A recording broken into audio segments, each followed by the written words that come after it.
כן, מה העניינים? היי, מה נשמע? איך קוראים לה? אביב. אביב, ויקטור, נעים מאוד. היי, ויקטור. אם תוכלי לספר לנו כמה מילים על המקום, מה יש כאן, למה זה מיועד? זה לייק B&B, אנחנו המרכז לווייקבורד וסימיים בישראל. אנחנו המתקן היחידי בארץ שבעצם יש לו את הכבלים.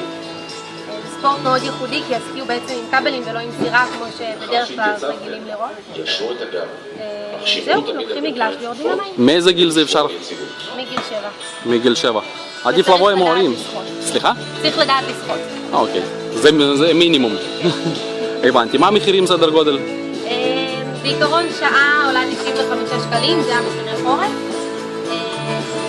שעתיים, עכשיו יש לנו מבצע של שעתיים ב-140, בעונה זה יעלה 160. אפשר לבוא ליום שלם, ב-350 שקלים.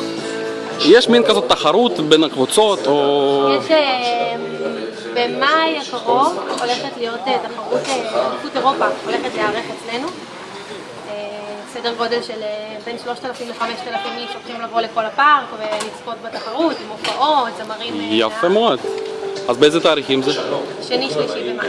שני, שלישי במאי. אנחנו מציעים גם למי שמגיע חבילה כזאת של בית מלון, יחד עם גישה. זאת אומרת, אטרקציה לכל דבר.